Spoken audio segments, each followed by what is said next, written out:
ಅದೇ 10 ವರ್ಷದಿಂದ ಪರಿಚಯ ಅಂತ ದಯವಿಟ್ಟು ಹೇಳ್ಬೇಡ, ಬೇಜಾರಾಗುತ್ತೆ ಅಂತ ಹೇಳ್ತಾ ಇದ್ದ ಅವನು.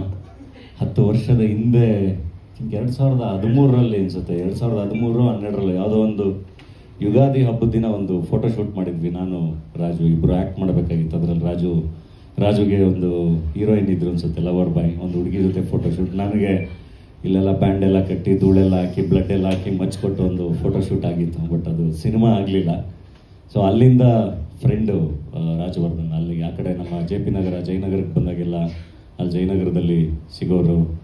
ನೆಕ್ಸ್ಟ್ ಮದುವೆ ಆದರು, ಗಂಡ ಹೆಂಡತಿ ಇಬ್ಬರೂ ಸಿಗೋರು. ಸೊ ಹಾಗೆ ಜರ್ನಿ ನೆನೆಸ್ಕೊಂಡಾಗ ಐ ಥಿಂಕ್ ಅವತ್ತಿಂದ ಇವತ್ತರೆಗೂ ಸತತವಾಗಿ ನಟನಾಗಿ ಅವನು ಕೂಡ ಪ್ರಯತ್ನ ಮಾಡ್ತಾನೆ ಇದ್ದಾನೆ. ಬಟ್ ಆ್ಯಕ್ಟರ್ಗಳಾಗಿ ಎಲ್ಲೋ ಒಂದು ಕಡೆ ನಾವು ಡಿಪೆಂಡೆಂಟ್ಸನ್ನೇ. ಒಂದು ಒಳ್ಳೆ ಬರವಣಿಗೆ, ಒಂದು ಒಳ್ಳೆ ಸ್ಕ್ರಿಪ್ಟು, ಒಳ್ಳೆ ನಿರ್ದೇಶಕರು, ಮತ್ತು ಅದನ್ನು ಅಷ್ಟೇ ಚೆನ್ನಾಗಿ ಸಿನಿಮಾನ ಪ್ರೀತಿಸಿ ಮಾಡಿ ಅದನ್ನು ತಲುಪಿಸುವಂಥ ನಿರ್ಮಾಪಕರು. ಸೊ ಅಷ್ಟೂ ಜನ ವಿಷನರೀಸ್ ಇದ್ದಾಗ ಅದೇನೋ ತುಂಬ ಚೆನ್ನಾಗಾಗಿ ನಟರುಗಳಿಗೆ ಒಂದು ಒಳ್ಳೆ ಶುಕ್ರವಾರ ಅಂತ ಸಿಗೋದು.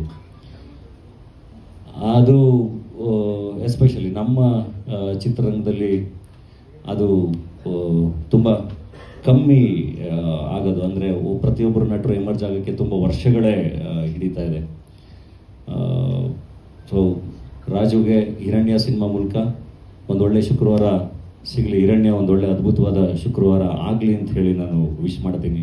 ಯಾಕೆಂದರೆ ನನಗೆ ನಿರ್ಮಾಪಕರು ಕೂಡ ಗೊತ್ತು. ನನಗೆ ದೇವು ಕರ್ಕೊಬಂದು ಪರಿಚಯ ಮಾಡಿಸಿದಾಗ ತುಂಬ ಪ್ಯಾಷನೇಟ್ ಅವರು, ತುಂಬ ಪ್ಯಾಷನೇಟ್. ಅವರ ಹೆಸರು ಕೂಡ ಚೆನ್ನಾಗಿದೆ, ಇನ್ಫೈನೈಟ್, ವೇದಾಸ್ ಇನ್ಫೈನೈಟ್ ಅಂತ.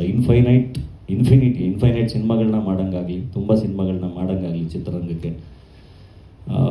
ಟೈಟ್ಲು ಅಂತ ಬಂದಾಗ ಅದೇನಿಲ್ಲ. ಈಗ ನಾನು ಇವನ್ ಇಲ್ಲಿ ಇವತ್ತು ಈವೆಂಟಿಗೆ ಬರೋಕ್ಕೆ ನಾನು ನಮ್ಮ ಹರೀಶ್ಗೂ ಹೇಳಿದೆ, ನಾನು ಯಾವ ಟ್ರೈಲರ್ ಈವೆಂಟ್ಗೂ ಬರಲ್ಲ, ನಾನು ಎಲ್ಲೂ ಬರಲ್ಲ, ಸಾಕು ನನಗೆ ಈ ಕೆಲಸ, ಶೂಟಿಂಗು, ಪ್ರೊಡಕ್ಷನು ಇದೆಲ್ಲದ್ರ ಮಧ್ಯೆ ಪರ್ಸ್ನಲ್ ಲೈಫ್ ಇಲ್ದಂಗೆ ಆಗ್ಬಿಟ್ಟಿದೆ. ಪ್ರತಿ ಸರಿನೂ ಸಿನಿಮಾ ರಿಲೀಸ್ ಪ್ರತಿ ಶುಕ್ರವಾರ ಕರೀತಾನೆ ಇರ್ತಾರೆ. ಬಟ್ ಎಲ್ಲೋ ಒಂದು ಕಡೆ ಆ್ಯಸ್ ಎ ಫ್ರೆಂಡ್ ಅನ್ನೋದಕ್ಕಿಂತ ಈಗ ರಾಜು ಕರೆದಾಗ ಬಂದೇ ಬರ್ತೀವಿ. ಜೊತೆಗೆ ನಿರ್ಮಾಪಕರು ಬಂದಾಗ ನಾನು ಒಬ್ಬ ನಿರ್ಮಾಪಕ ಆಗಿ ಹೋಗಿ ಬಂದ್ಬಿಡೋಣ ಅಂತಲೇ ಅನಿಸುತ್ತೆ. ಯಾಕೆಂದರೆ ಇವತ್ತಿನ ಪರಿಸ್ಥಿತಿಲಿ ಐ ಡೋಂಟ್ ನೋ, ನಾವು ಬಂದು ವಿಶ್ ಮಾಡೋದು ಎಷ್ಟರ ಮಟ್ಟಿಗೆ ವರ್ಕ್ ಆಗುತ್ತೆ ಗೊತ್ತಿಲ್ಲ. ಬಟ್ ವಿಶ್ ಮಾಡೋದು ತುಂಬ ಇಂಪಾರ್ಟೆಂಟ್ ಆಗುತ್ತೆ, ಅದೊಂದು ಜವಾಬ್ದಾರಿ ಆಗುತ್ತೆ. ಒಳ್ಳೆಯದಾಗಲಿ ನಿರ್ಮಾಪಕರಿಗೆ, ತುಂಬ ಚೆನ್ನಾಗಾಗಲಿ ಸಿನಿಮಾ. ನಮ್ಮದು ದೊಡ್ಡ ಒಳ್ಳೊಳ್ಳೆ ಕಲಾವಿದರ ದಂಡ ಇದೆ. ದಿಲೀಪು ಎಲ್ಲರೂ ತುಂಬ ಚೆನ್ನಾಗಿ ಕಾಣ್ತಾ ಇದ್ದಾರೆ. ಸೊ ಹುಲಿ ಕಾರ್ತಿಕ್, ಹಿರಿಯವರು ಇನ್ನೂ ಬ್ಯಾಂಕಲ್ಲಿ ವರ್ಕ್ ಮಾಡ್ತಾ ಇದ್ದೀರಾ, ಬಿಟ್ಬಿಟ್ರ? ಹಾಂ, ಬ್ಯಾಂಕಲ್ಲಿ ವರ್ಕ್ ಮಾಡ್ಕೊಂಡು ನಮ್ಮ ಎಡ್ ಬುಷಲ್ಲಿ ಕೂಡ ಒಂದು ಒಳ್ಳೆ ಪಾತ್ರ ಮಾಡಿದ್ರು. ಸೊ ಎಲ್ರಿಗೂ ಒಳ್ಳೇದಾಗಲಿ. ನನಗೆ ಸಾಂಗ್ ತುಂಬ ಇಷ್ಟ ಆಯಿತು, ಪ್ರಮೋದ್ ಮರುವಂತೆ ಅವರು ಬರೆದಿರೋದು ಪದೇ ಹಾಡು.